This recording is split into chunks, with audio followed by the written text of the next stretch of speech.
Tapatan ng dalawang Pinoy import, coach ng Kawasaki aware sa kakaharapin nila bukas.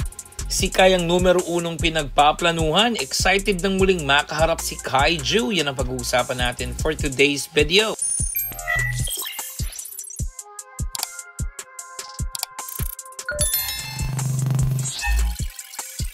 Isa na namang back-to-back weekend sa Liga ng Japan B-League. Koshigaya Alpas kontra sa kupunan ng Kawasaki Brave Thunders.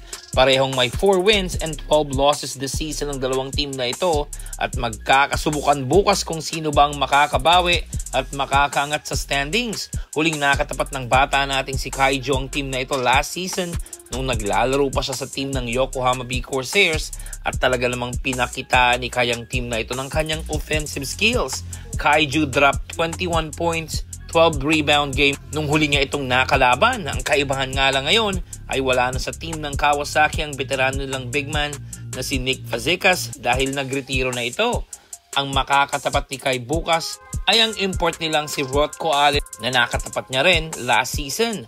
Andito rin sa Kawasaki ang isa pang Pinoy import na si Matthew Wright na huling nakalaban ni Kai nung nasa Kyoto Hammers pa ito naglalaro. Kaya naman magiging exciting talagang bangga ng dalawang kupunan na ito bukas dahil maraming pamilyar na mukhang makikita si Kai. For sure din ay napag-aralan ng coach ng Brave Thunders ang Koshigaya bago ang banggaan bukas at siguradong si Kaiju ang unang-una sa listahan na dapat ma-utilize nila dahil kapag na-relax ang depensa ng kanilang mga players ay malamang bigyan rin sila ng double-double performance ng 7'3" Pinoy import. Nag-uumapaw nga ang kumpiyansa ng bata natin sa ngayon at dapat matakot ang mga makakalaban ng Koshigaya.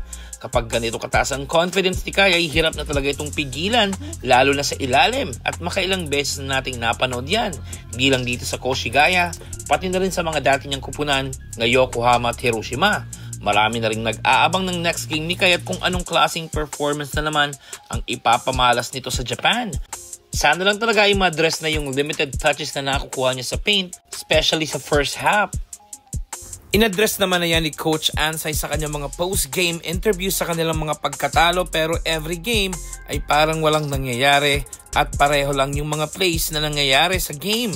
Kaya naman sana bukas talaga ay ma-realize ng kanyang mga teammates na siya ang numero 1 option sa kanilang opensa dahil sa taas na rin ang kanyang field goal percentage.